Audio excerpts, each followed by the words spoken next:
Managing cash flow starts with understanding that cash is simply the real money moving in and out of your small business every single day. It is different from profit because profit is an accounting measurement, while cash flow is about actual liquidity in your bank account. Many small business owners get confused when they see profit on paper but still have no money to pay rent or salaries, and that happens because cash flow focuses on timing. A business survives only when it has enough cash to cover upcoming expenses, so cash flow becomes the number one survival tool for small companies, especially during slow periods or recessions. There are three types of cash flow to understand: operating cash flow from day-to-day business activity, investing cash flow from buying or selling equipment or assets, and financing cash flow from loans, investors, or owner contributions. Once you know what type of cash is moving, you also need to understand cash inflows, which include payments from customers, deposits, loans, grants, or refunds, and cash outflows, which include payroll, rent, suppliers, taxes, inventory, marketing, utilities, software subscriptions, and any other money leaving the business. Tracking these inflows and outflows daily gives you real control because small leaks add up when ignored. Even a basic spreadsheet or accounting app can show trends and prevent surprises. The most useful tool to learn is the cash flow statement, which shows how much cash came from operations, how much was spent on assets, and how much came from financing.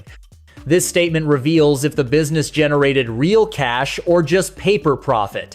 The timing of payments then becomes extremely important. If you pay suppliers quickly, but your customers take weeks or months to pay you, your cash flow will suffer even if sales look strong. Late customer payments are dangerous because every delayed invoice becomes an interest-free loan that you unintentionally give to the customer, which forces you to borrow money or use credit just to cover bills. Setting clear invoice terms, offering online payment options, and following up regularly are simple tactics that reduce delays and keep cash healthier. Once you understand how late customer payments damage your cash position, you also need to recognize how delaying supplier payments affects your business.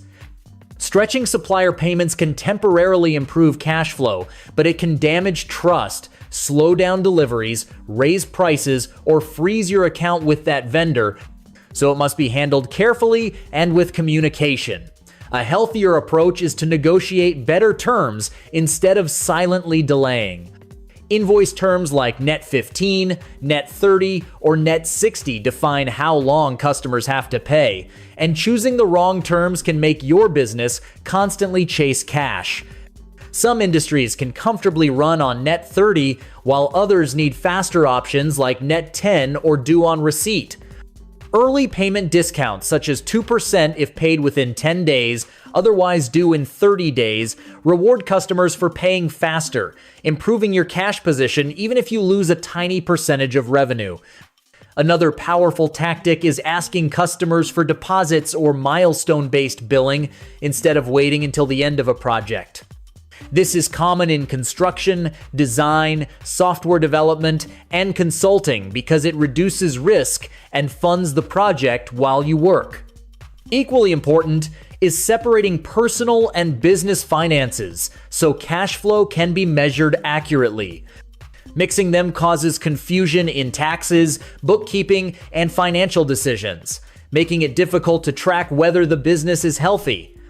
Understanding the difference between fixed and variable expenses also matters because fixed expenses like rent and salaries remain constant, while variable expenses like materials, transaction fees, or commissions change with sales volume. Seasonal patterns can create positive or negative cash swings, so businesses in tourism, retail, or agriculture need extra planning and reserves during off-seasons. Forecasting cash flow is the next major skill, and it simply means predicting how much cash will come in and go out in the next few weeks or months. Many business owners are afraid of forecasting because it sounds complicated, but forecasting is often just listing expected revenue, expected expenses, and expected timing. Monthly cash flow projections combine these ideas by helping you see future shortages before they happen. If the projection shows that the business might run short in week 3, you still have time to collect invoices, adjust spending, delay non-essential purchases, or arrange financing before stress hits. Another key idea in cash flow management is working capital, which represents the money a business needs to run day-to-day operations. It is calculated by subtracting current liabilities from current assets, and when working capital is tight, even profitable businesses can struggle to pay bills on time. Inventory plays a major role here because buying too much inventory traps cash on shelves, while buying too little causes stockouts and lost revenue. A healthy inventory turnover ratio means products move fast enough to generate consistent cash instead of sitting and collecting dust. Overbuying inventory is one of the most common cash flow mistakes made by small retailers, restaurants, and e-commerce sellers, especially when they chase bulk discounts that don't actually improve cash flow. On the other hand, subscription expenses and auto-renew services drain cash quietly every month. Many businesses sign up for software, tools, and memberships that are rarely used, and these small monthly charges add up to large yearly expenses that steal cash without providing value. Cutting these unnecessary expenses is one of the easiest ways to improve cash flow without hurting operations. Negotiating with vendors and service providers is another overlooked strategy. You can often ask for better pricing, longer payment terms, or discounts for annual billing if the business has predictable cash. Using simple cash flow tracking software also helps you stay organized. Tools like QuickBooks, Xero, Wave, or Zoho automatically connect to bank accounts and categorize transactions, saving hours of manual work. Finally, bank reconciliation is a habit that small business owners should build. Reconciling means matching your books to your bank statements, so you can catch errors, duplicates, fees, or unexpected charges. Good reconciliation ensures that decisions are made based on real numbers, not just estimates or assumptions. If your business is making sales but not growing the way it should, watch this video. I'm breaking down 5 real finance habits that highly profitable business owners practice every week. Most small business owners skip these basics and lose profit without even realizing it. If you want to build a stable and profitable business, hit play and learn the habits that actually move the needle. If you found this video helpful, then like, share, and subscribe this channel to get future videos. Thank you for watching this video.